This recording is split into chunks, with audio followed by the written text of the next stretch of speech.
spanning the continent to bring you the truth about cannabis and marijuana law reform. I smoke pot and I like it a lot. The Russ Belville Show, the voice of the marijuana nation. Now, here's your host, Radical Russ Belville.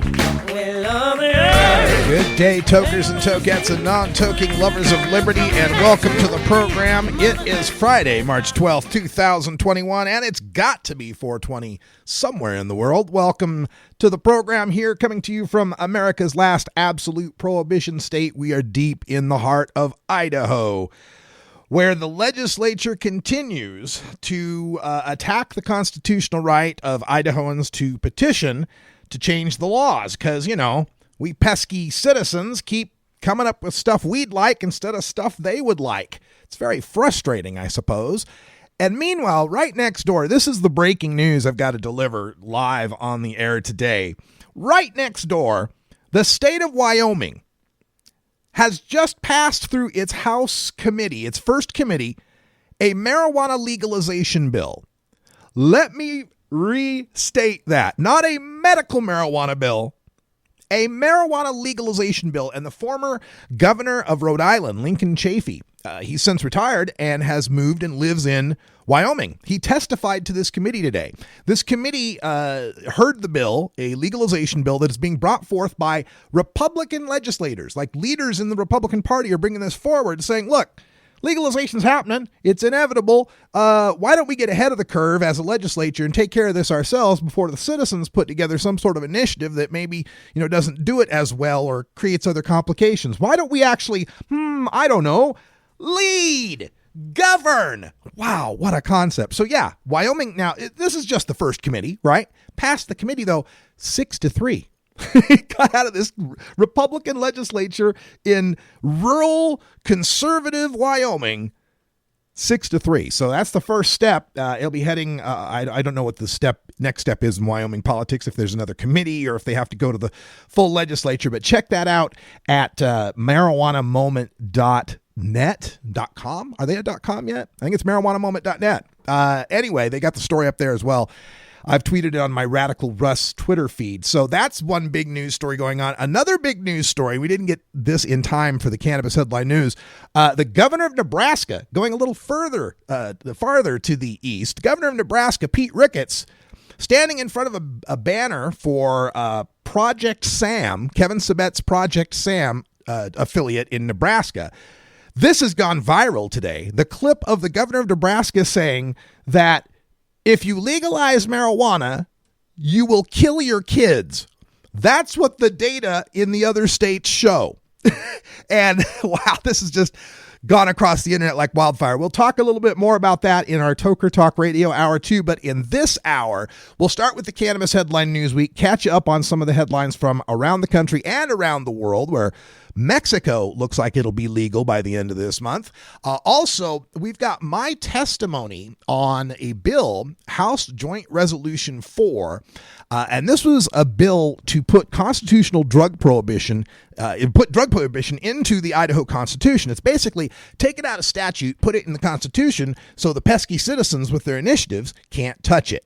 So I testified against this bill. I was the first person to testify, and I'm proud to say my testimony was the only bit of testimony that made the Associated Press Newswire story on it. So people nationwide are reading this story and seeing my quote, and it landed the soundbite, the exact soundbite I wanted to land. So that's coming up. Also, my appearance on the Kevin Miller Show, a Boise conservative drive time talk radio show. And we'll get to more of the debunking on that HJR4. A lot of the supporters of that amendment really didn't know what they're talking about. But first, let's start things off with the news.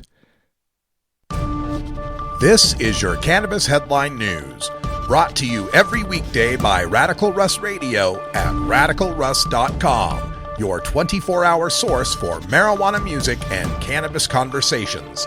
Subscribe today for just $4.20 at patreon.com/radicalruss. With your Cannabis Headline News for the week ending Friday, March 12, 2021, I'm Russ Belville.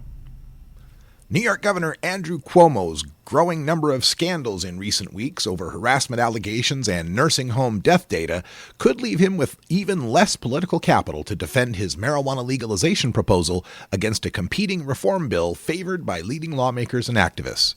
While the governor has pushed the legislature to pass his measure as part of a budget plan, he's faced pushback from certain members who feel it doesn't go far enough to promote social equity and that they should advance their own version first before entering into negotiations with the administration. That was before numerous women came forward accusing Cuomo of sexual harassment and unwanted advances during his time in office. While he's apologized over certain behavior, he's denied other claims, such as one alleging that he kissed a former aide without consent. A GOP congressman representing Virginia is urging the state's governor to reject a bill to legalize marijuana that was sent to his desk last month. Freshman Representative Bob Good argued that legalization is the wrong move, in part because he subscribes to the theory that cannabis is a gateway to other drugs and believes that federal law accurately classifies marijuana as a strictly controlled substance.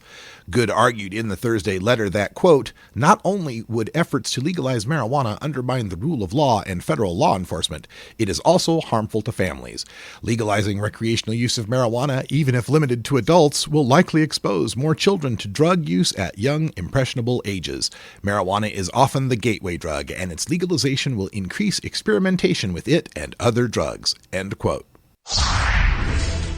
The governor of Connecticut says he thinks the odds of his marijuana legalization bill passing this session are 60-40, and he's not ruling out signing the legislation even if it's amended to allow for home cultivation. Governor Ned Lamont said that while the issue has proven surprisingly controversial in the legislature, in part because lawmakers get, quote, a little shaky when they receive messages from opponents, he says, quote, I think it's going to pass. The lack of home growing rights is one of several provisions of the governor's plan that advocates have identified as problematic as they push for reform legislation that more comprehensively addresses social equity. The governor's legislation would give existing medical marijuana dispensaries in the state a significant advantage, which could limit the ability of small businesses, and particularly people from communities most impacted by the drug war, to enter the industry. A Colorado bill under consideration by the state legislature would require schools and school districts to have a policy allowing their employees to store and administer medical cannabis recommended for a student by a doctor. Senate Minority Leader Chris Holbert, a Republican from Douglas County, said Senate Bill 2156 is more important to him than any other legislation he's sponsoring this session. The 7 lawmakers on the Education Committee approved the bill unanimously on February 24th, sending it to the Appropriations Committee for review on a yet-to-be-determined date.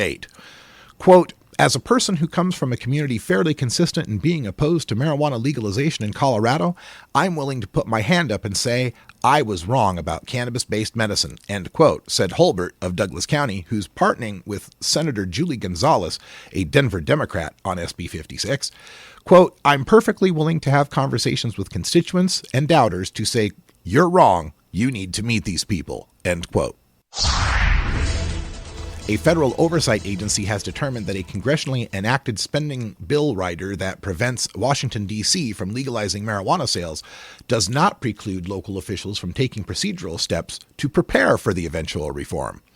Representative Andy Harris, a legalization opponent who's routinely sponsored the amendment to stop D.C. from spending its own local tax dollars to implement a regulated cannabis market, complained to the Government Accountability Office in 2019 after members of the District of Columbia Council introduced a legal sales bill and referred it to committees.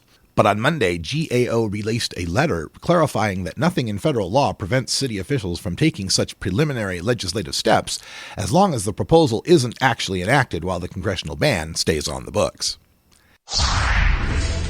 The chairman of the House Judiciary Committee confirmed on Thursday that he will be reintroducing his bill to legalize marijuana and promote social equity this year.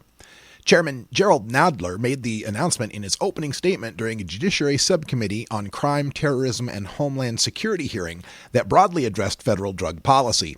He said that this session he will again file the Marijuana Opportunity Reinvestment and Expungement, or MORE Act. That bill passed the House in a historic vote last year, but it did not advance in the GOP-controlled Senate. Nadler said the legislation will, quote, remove marijuana from the Controlled Substances Act and to provide restorative justice for communities that have been disproportionately impacted by the war on drugs, end quote. Several other lawmakers and witnesses at the hearing echoed Nadler's point about the need for federal legalization as one tool to repair the harms of prohibition.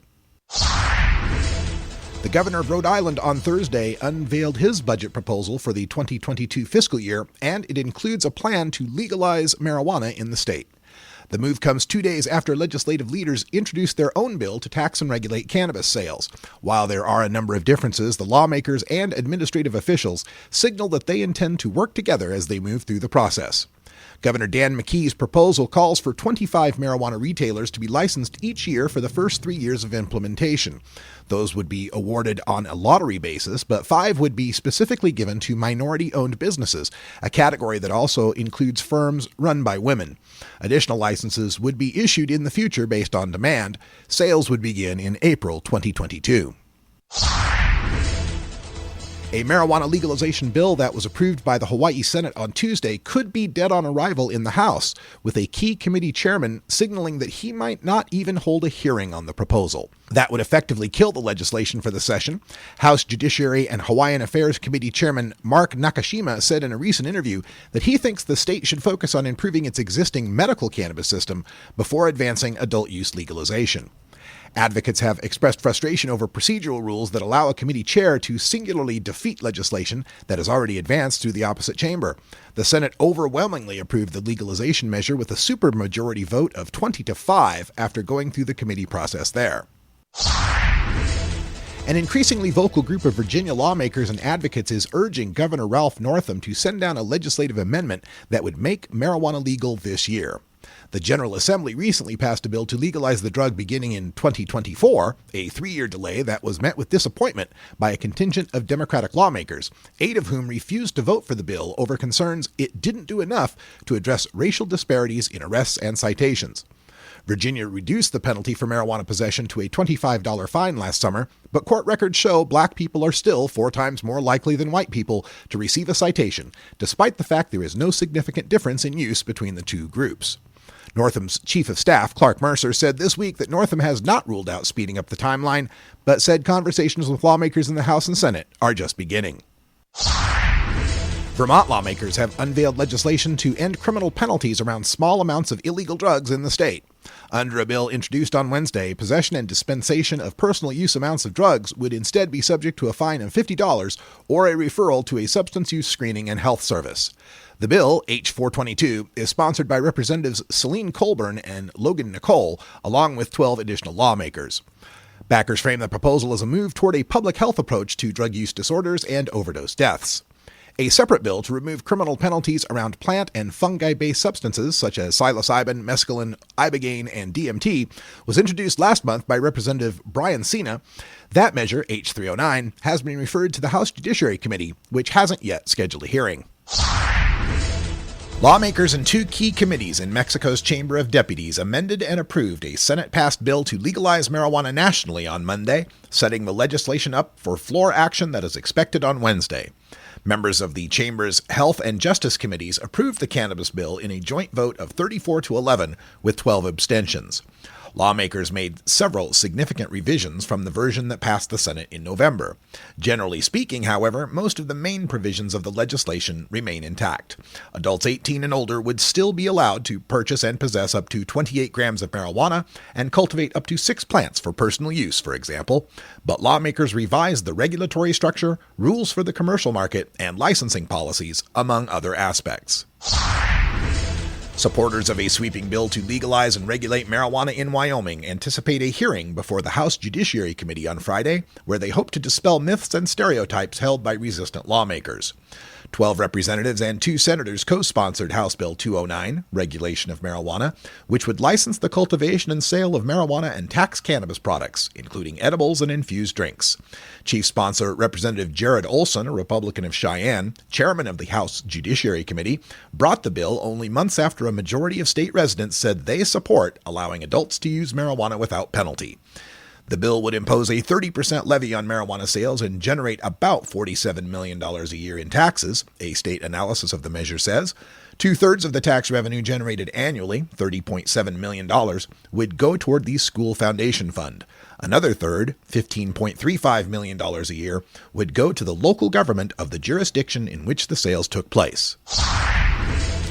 A New Mexico Senate panel advanced two competing marijuana legalization bills at a Tuesday hearing as lawmakers work to merge a handful of proposals into a single measure ahead of a legislative deadline later this month.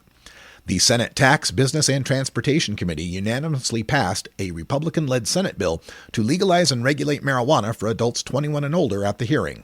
In a separate 7-4 vote, the panel also advanced an amended version of House legislation approved by that chamber late last month.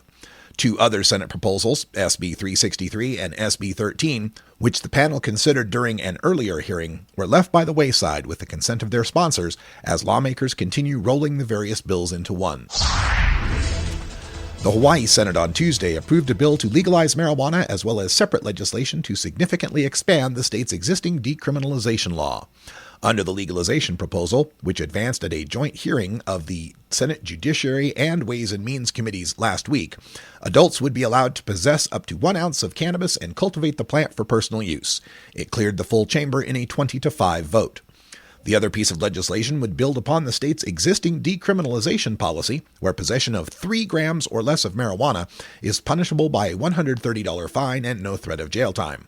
The Senate passed legislation to increase that threshold to 30 grams, or just over an ounce, in a 24-1 vote. The governor of Rhode Island and legislative leaders in the Senate want to legalize marijuana in the state this year, but they're putting forward diverging plans this week on how best to accomplish that. Senate Majority Leader Michael McCaffrey and Health and Human Services Chairman Joshua Miller held a press conference on Tuesday to go over the legislation they are filing on Thursday, which is the product of months of collaboration at the behest of Senate President Dominic Ruggerio. The bill would allow adults 21 and older to purchase and possess up to 1 ounce of cannabis. They could also cultivate up to 6 plants for personal use. A Cannabis Control Commission would be established to regulate the market and issue business licenses. Marijuana would be subject to the state's 7% sales tax, in addition to a 10% special tax and a 3% local tax for jurisdictions that allow cannabis firms to operate in their area. This has been your Cannabis Headline News for the week ending Friday, March 12, 2021. I'm Russ Belville.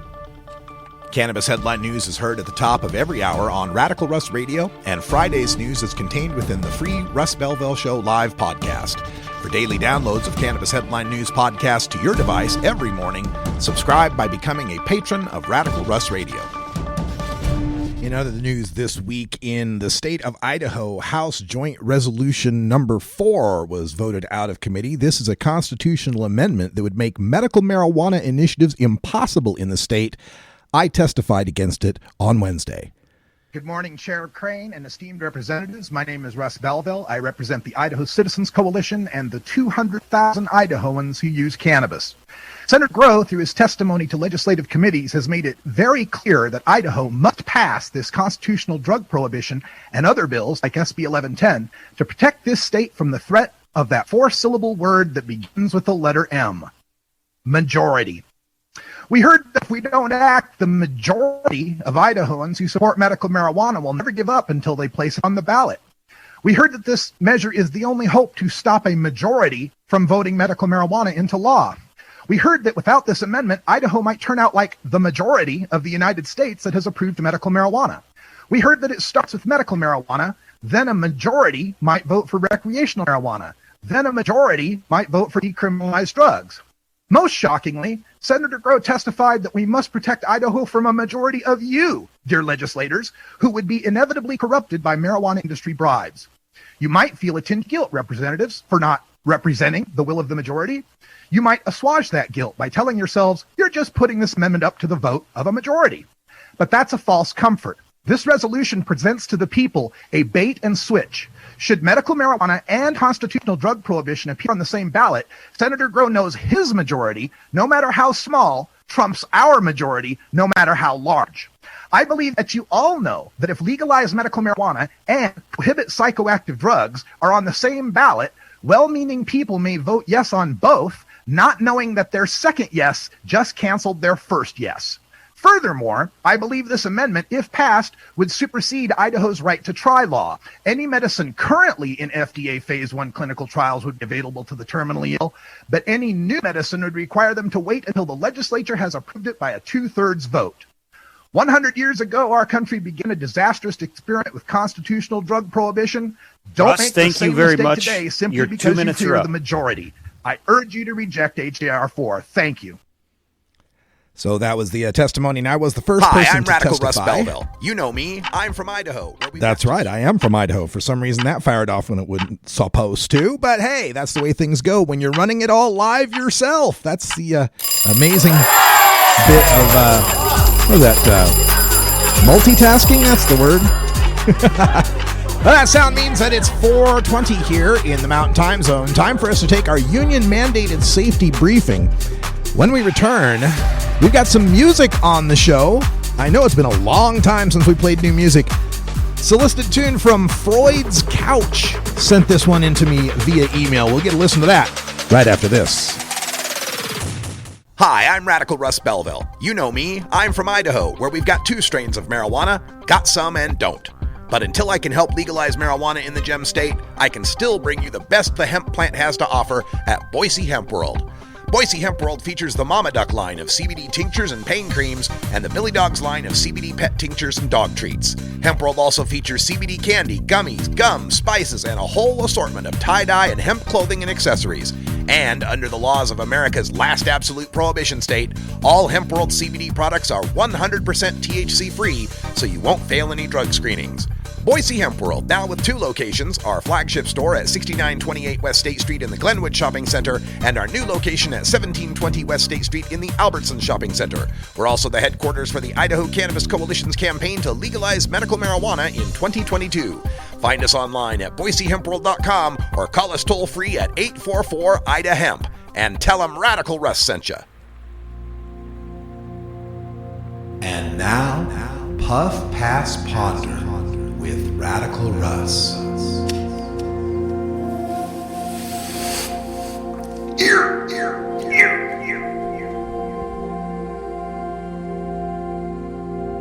Some people call heroin dope, and some people call marijuana dope. Before you buy, make sure your dealer knows which is which. This has been Puff Pass Ponder with Radical Russ.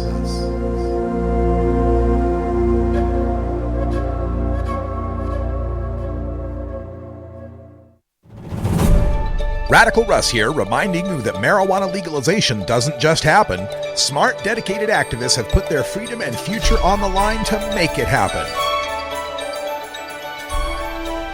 Like the activists at MPP, the Marijuana Policy Project. MPP has coordinated efforts to pass most of the successful medical marijuana and legalization initiatives since the late 1990s. Learn more about the project and donate today at mpp.org. And keep it here on Radical Russ Radio for conversations with leaders from this organization, the best marijuana music, and the latest news about cannabis.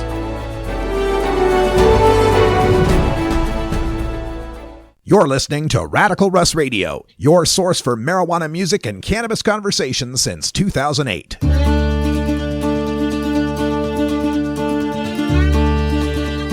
All right, welcome back, everybody.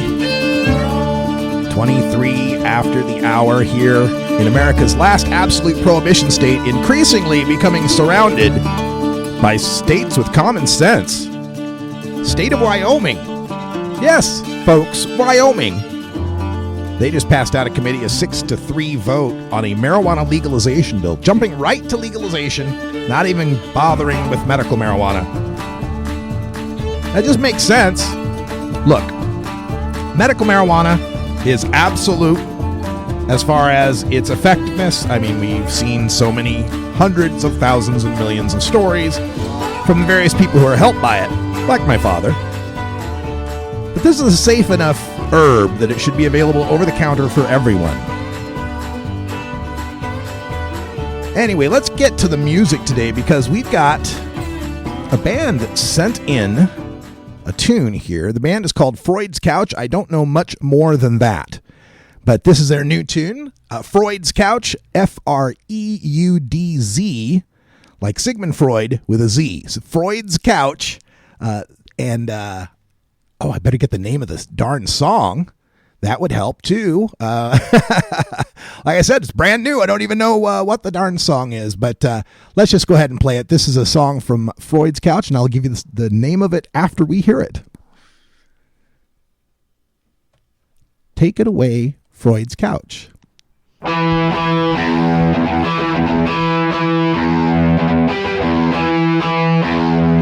This is Blank Wall by Freud's Couch. Like a blank wall, like a motherfucking wall, like a blank wall, can't see nothing at all. Sweet cannabis, come join us. It's coming on like a waterfall.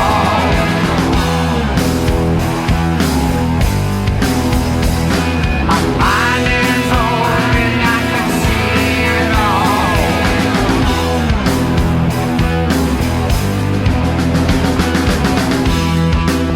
Let it out, take it down, watch it burn to the ground.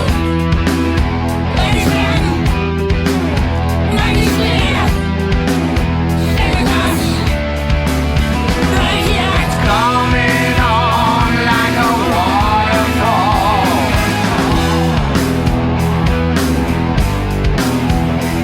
My mind is open, I can see it all.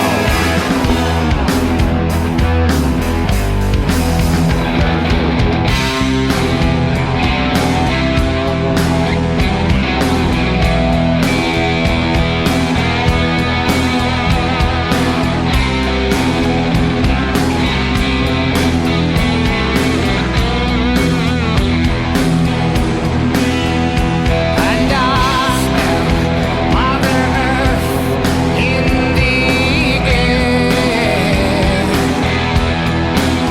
as a canvas full of colors appear. Shapes of wonder, solid structures everywhere. And I smell Mother Earth in the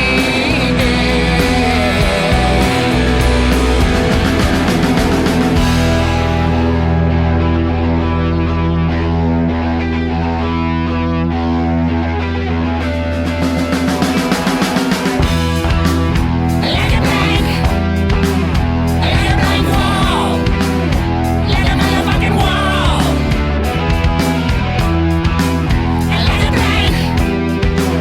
Like a blank wall, I can't see nothing at all. Sweet cannabis, can't join us. It's coming on like a waterfall.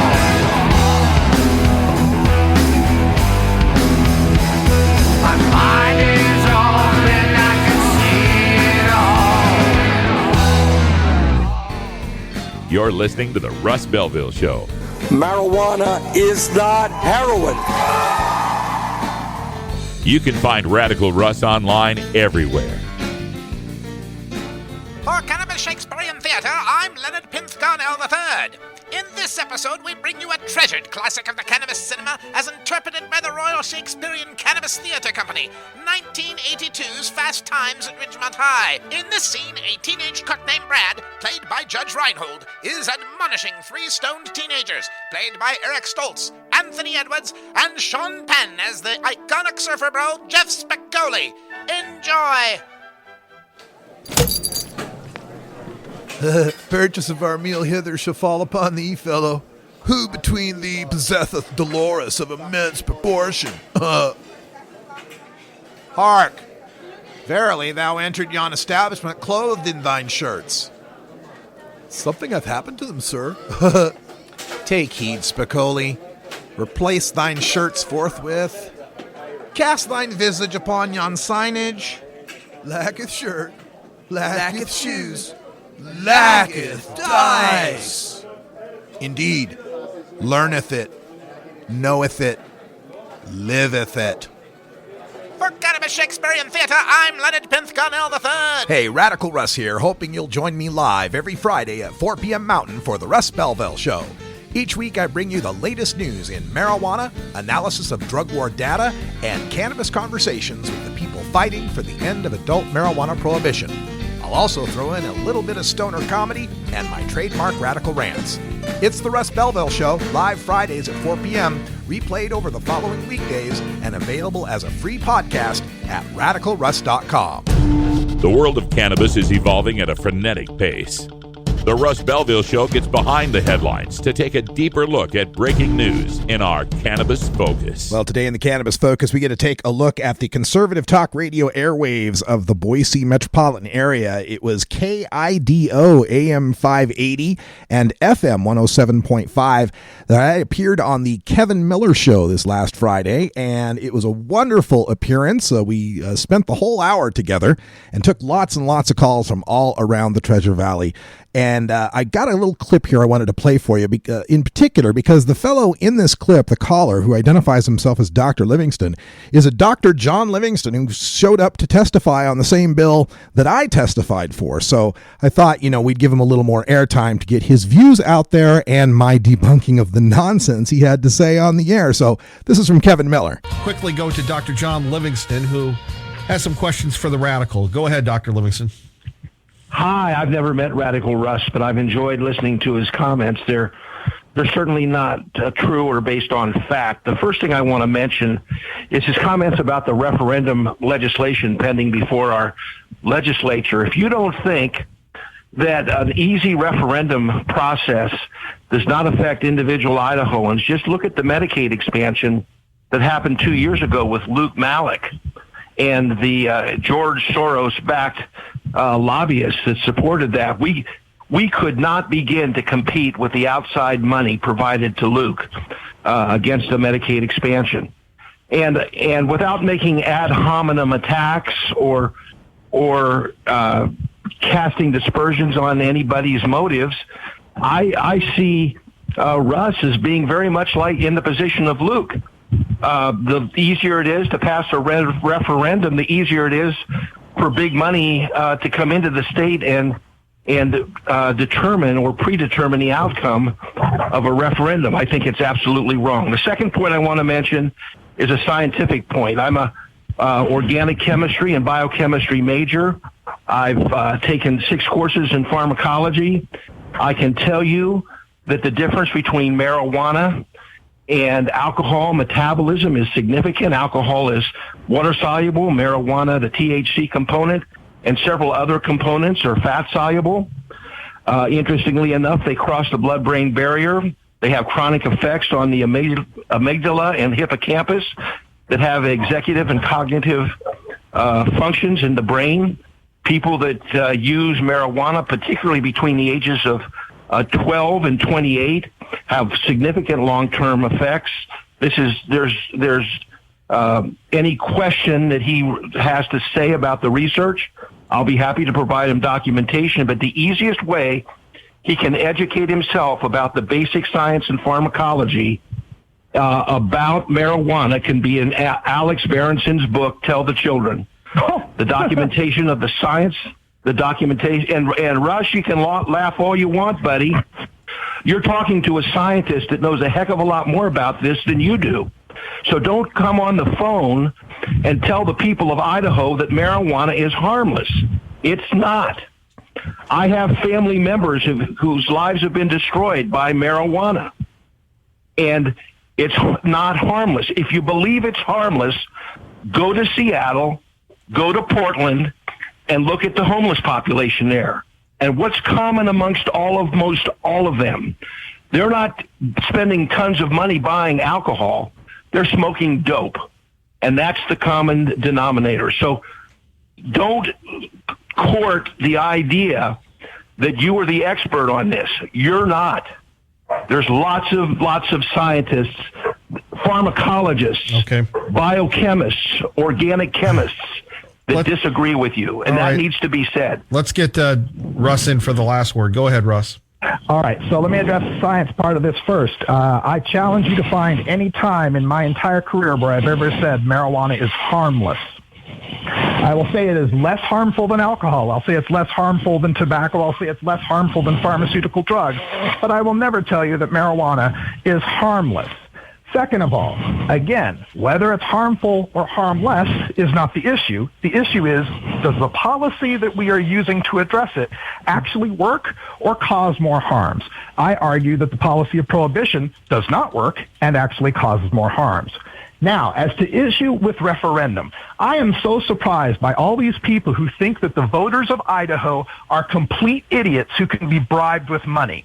The fact is, the Medicare expansion passed to 60% of the vote, not because of big money, because people supported it. If I had $1 billion and tried to put an initiative on the ballot to legalize child porn, I'd get 10 votes. It doesn't matter how much money you have if the policy you are suggesting is one that the people do not want.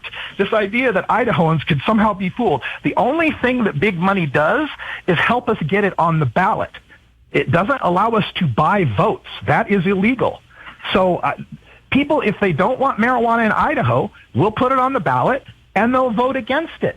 But right now what the legislature is trying to do is to increase the signature gathering requirement from 18 districts of the state to 35 districts.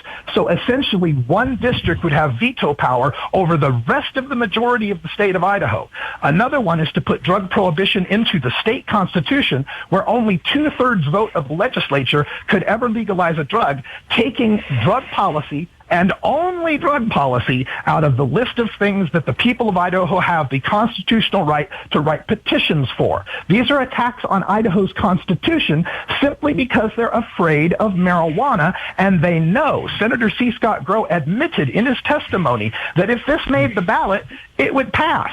So everything they're doing right now is a conspiracy to try to stop something based on a topic they don't like. Okay, Dr. Livingston, I got to run. We're out of time. Russ, your website again?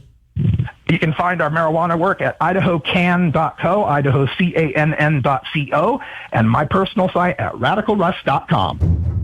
So that was the closing of an hour-long appearance on the Kevin Miller Show, AM 580 KIDO. FM 107.5, and I hope to be back there maybe for the 420 holiday, as that comes up pretty soon. It'd be a good time to get back together and chat a little bit. By then, the legislative session will be over, and we'll know exactly what's left of the Constitution, and we can talk about that too.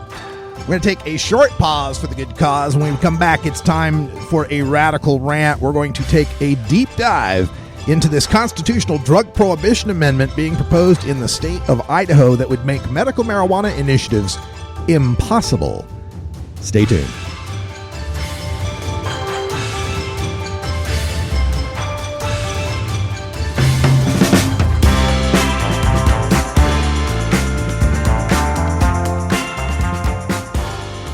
Hi, I'm Radical Russ Belville, the sole producer of this 24-hour marijuana music and cannabis conversation stream I call Radical Russ Radio.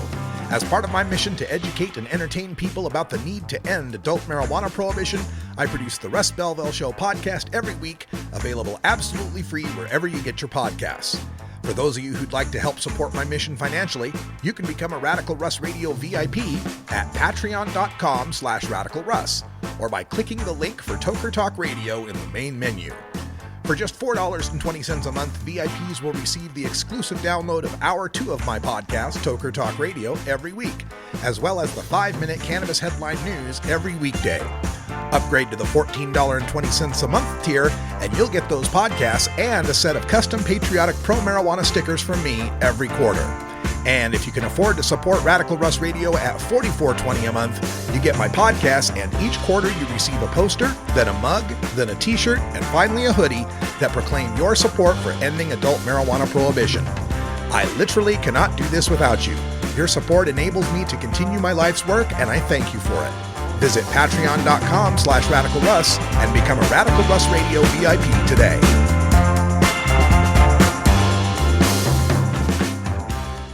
You're listening to Radical Russ Radio, where it's 420, 24/7, 365. Almost busted in Laredo, but for reasons that I'd rather not disclose. I smoke pot, and I like it a lot. Hi, this is Willie Nelson. I learned a long time ago that marijuana is a lot safer to use than alcohol. There's absolutely nothing wrong with the responsible use of marijuana by adults. It's time we stopped arresting and started respecting responsible marijuana smokers in America. And to learn what you can do to help, please contact NORML at www.norml.org or call toll-free at 888-67-NORML. The show was long and we were just sitting there, and we'd come to play and not just for the ride.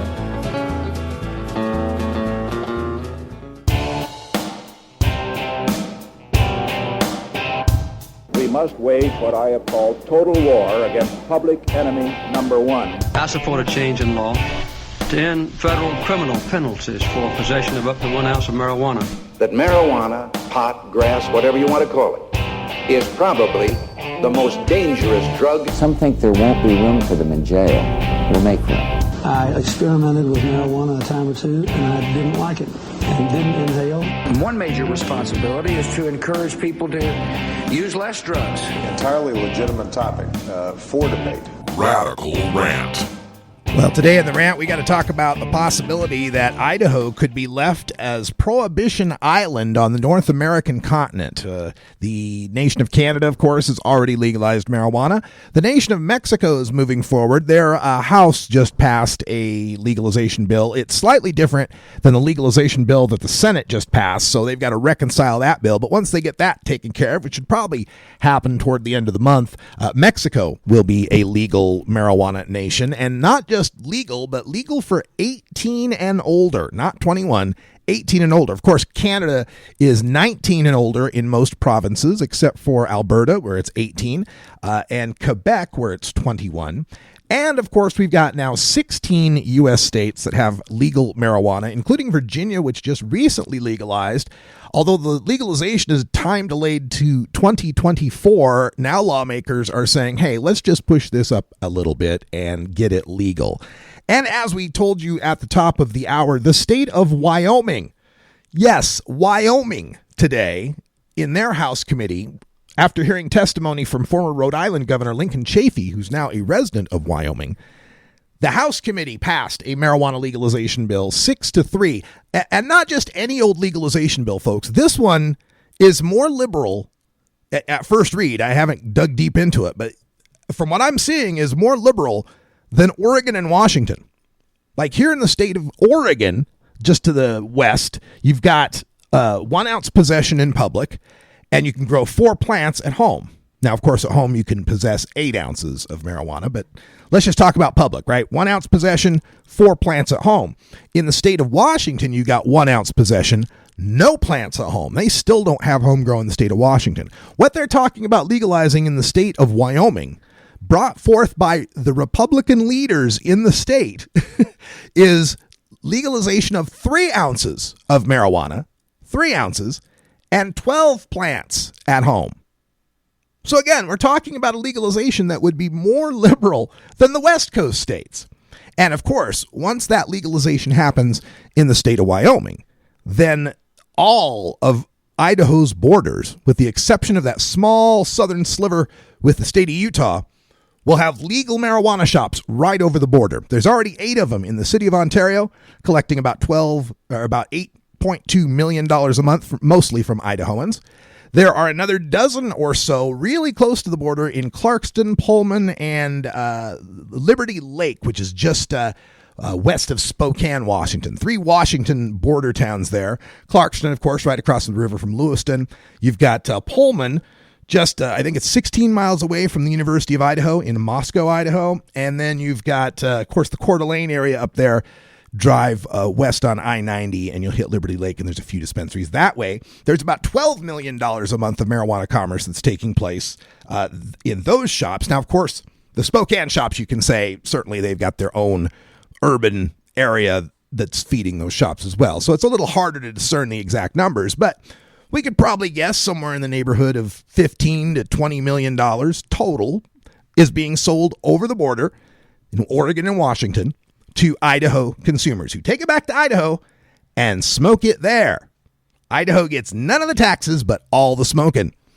Well, Montana has just recently legalized, as we know, and Nevada has already legalized, but it's been a while. It's been some time now since they legalized in 2016, but now the city of Jackpot, Nevada, which is right there on the Idaho-Nevada border, south of Twin Falls by about a 45-minute drive, home to 4 casinos and a golf course, and that's about it, and a couple hotels. And they're suffering because of COVID. You know, the casino industry is shot. Tourism is down, of course, with their lifeblood. So they're looking at approving 1 or maybe even 2 marijuana dispensaries in the city of Jackpot, Nevada. And so, of course, the whole Twin Falls, Jerome, Burley metro kind of area, they'll have a 45-minute drive to legal marijuana. Then Montana, like I mentioned, a couple places there, West Yellowstone, which is kind of toward the corner tip of southeastern, the northeastern corner of the southeastern part of the state. So straight up from I-15, the Pocatello, Blackfoot, Idaho Falls corridor, they could all head to West Yellowstone. And if Wyoming passes, well, that opens up that whole western or eastern border of Idaho. And there are a few other little border towns there that will be ready to thrive, ready to embrace the economic destiny of being able to survive solely on the tourism business, the marijuana tourism business of Idahoans, who'll be stuck in this island of prohibition. Canada's legal. Mexico's legal. Wyoming might be legal. New Mexico's got bills that are just about to pass. The entire western United States, with the exception of Idaho and Utah, could be legal. The entire western United States, with the exception of Idaho, could be medical. And that could be written into our Constitution. That's the subject that we're talking about today. House Joint Resolution number 4. This is the rebirth of a bill that Scott Grow, Senator C. Scott Grow, got passed by a 2/3 majority in the Senate, and then it died in the House. But the intent is the same. The intent is to take drug policy out of the reach of citizen initiatives. Now, he likes to sell this as we're stopping drugs, we're keeping drugs out of Idaho, which is false because drugs are in Idaho. In fact, more opiates are in Idaho than they are in their neighboring states that have medical cannabis, or legal cannabis for that matter. Idaho's prescription rate is higher than all the neighboring states. So the HJR 4 that we're talking about would take Schedule 1 and Schedule 2 drugs as they exist as of July 1st, 2021. And he had to put that delay in it because hemp is still illegal in the state of Idaho, the only place on the North American continent where the possession of a non-drug can get you a drug criminal record. That's right, a non-drug, because hemp, of course, is less than 0.3% THC. Nobody can get high from it. So Idaho's still the only place where hemp's illegal, so he had to put this delay, this fuse, if you will, a due date when all the illegal drugs will go into the Constitution as constitutionally illegal, so that he'd have enough time to collude with the Farm Bureau people and to craft a hemp bill that doesn't actually legalize hemp. It doesn't. This bill's going to pass, and it's a good thing that it passes because it legalizes trucking hemp and processing hemp and farming hemp and researching hemp if you got a license. It's like a medical marijuana program for hemp. If you got your card, you're okay, but if you don't have your card, you're busted.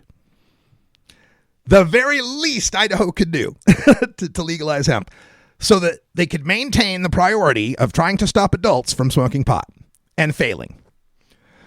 So he's got that time delay. As of July 1st, 2021, whatever's in Schedule 1 or Schedule 2 cannot be removed from Schedule 1 or Schedule 2 and cannot be legalized for production, transport, use, possession, etc., unless 2/3 of both houses of the legislature vote for it to be so. And so translated, what that means is you want to try to get medical marijuana, you'd have to get a 2/3 vote of the House and a 2/3 vote of the legislature to take marijuana out of Schedule 1 or Schedule 2, or to even create a medical marijuana program, right? Because the medical marijuana states, they haven't necessarily descheduled marijuana. In some of them, it's still illegal. It's still a Schedule 1, Schedule 2 drug. Medical marijuana is just your excuse card, your get out of jail free card, your don't bust me card, right? But it's still illegal, right? So they've even covered that, is that even if it's not taken out of the schedule, if you're trying to legalize it in any way, trying to distribute it, trying to grow it, trying to use it, process it, no, that's illegal. So this, of course, makes it impossible to do a citizens initiative, because you can't do an initiative to change something in the Constitution. Now, some states you can. Some states you can run a petition to change a constitution. They did that in Colorado to get medical and recreational marijuana. Idaho doesn't have that power, only the legislature. So basically, it's a power grab. This HJR 4 is a power grab to take the power of the people to pass a medical marijuana initiative, or to even put one on the ballot, and take that out of their hands forever. But it's worse than that. This, I got to give credit where credit is due, in kind of that Bond villain, evil, scheming, pinky in the brain kind of thing to Senator C. Scott Grow. This is insidious, what he's doing. It's brilliant in an evil sort of way. Because not only would, if this thing passed, would it put the drugs into the Constitution and you couldn't change it without a 2/3 majority. If this goes on the ballot, because if it gets the 2/3 in the House, it goes to the Senate, and it's probably going to pass the Senate because they already passed something like it. If both of those vote 2/3 come through from both houses, this goes on the ballot, and the people of Idaho have to vote on it. And if a majority say yes, then drugs are prohibited in the Constitution. You can't do medical marijuana initiatives. Now, here's the dilemma. We've got a medical marijuana initiative currently circulating in the state of Idaho, the Idaho Medical Marijuana Act. We are currently gathering signatures on that, and we have until May of 2022 to collect the 65,000 signatures we need from 18 out of 35 districts, or it might be 35 out of 35 districts because they keep changing the rules in the middle of the game. But let's say, no matter how the rules end up shaking out in the next 2 weeks, that we collect all the signatures we need and we get medical marijuana on the ballot. It would be on the same ballot as the drug prohibition, the HJR 4. So imagine people going to the ballot and they got 2 questions in front of them. One question says, do you think we ought to have medical marijuana? And you'd probably say, well, yeah, I think we ought to have medical marijuana. Check. And then you see the second question. The second question says, do you think we should prohibit illegal drugs? And you might think, well, yeah, I'm for medical marijuana, but I don't support drugs. So check yes, I'll check yes too. And you wouldn't know, unless you were paying close attention, that the second yes just canceled the first yes. That's how unfair, undemocratic, unjust, typical conservative Republican cheating, because they can't win on the idea, have to rig the game somehow. They did the same damn thing in Mississippi. People put medical marijuana on the ballot in Mississippi. Legislature came back and gave them a bait and switch, some other thing to vote for to try to fool them. So they're doing it in Idaho. So let's say, though, there's an education campaign. We put a bunch of money, some billboards, some ads out, spend a lot of dough to educate Idahoans that you got to vote no on the amendment and yes on the initiative. And that's hard to do in politics, trying to arrange something like that. But let's say we do it. We manage to pull it off. Here's the other problem. Amendments trump initiatives. Senator Grow actually said this in his defense, in his promotion of HJR 4. He characterized it as the only way that you could stop a medical marijuana initiative, because amendments trump initiatives. And what that means is, when this goes to the ballot against medical marijuana, if it gets 50%, it wins and medical marijuana loses. Period. If it gets 50%, A 75% vote for medical marijuana loses. If it gets 50%, a 95% vote for medical marijuana loses. Talk about rigging the game. To get medical marijuana this time around, we'll have to win 2 votes. We'll have to get over 50% for yes on the initiative and over 50% for no on the amendment. And think about trying to campaign on that, huh? It's pretty easy to go door to door, talk to people on the radio and say, yes, I support medical marijuana. I'm all for medical marijuana. Sick people, they should have marijuana. Goodness, if they got cancer, they should have some marijuana. That's easy to campaign for.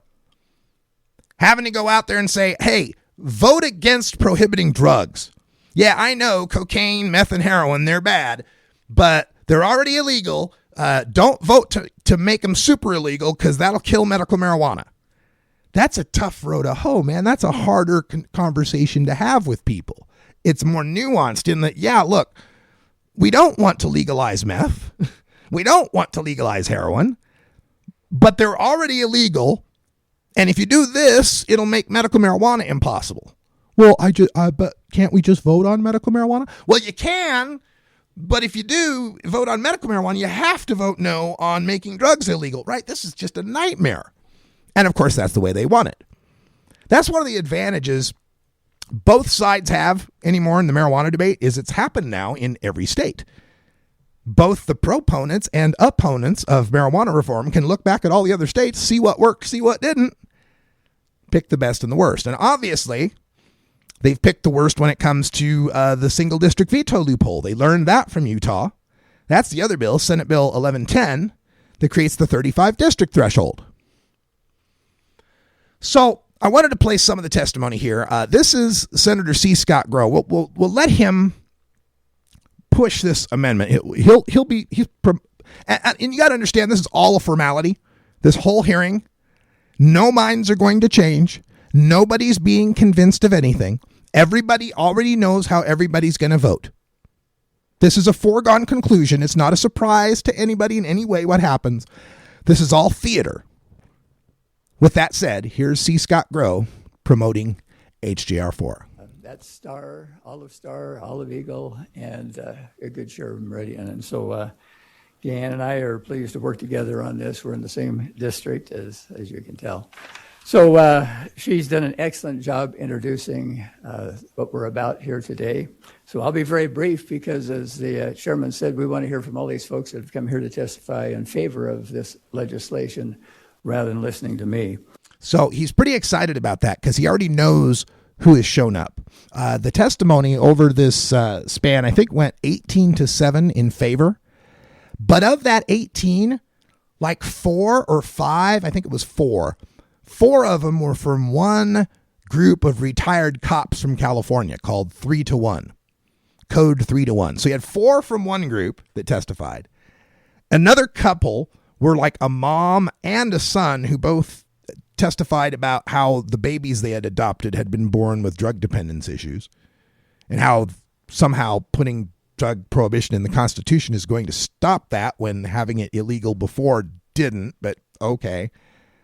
There were 3 or 4 that had testified from rehabs. There were another couple that testified from these anti-drug coalitions.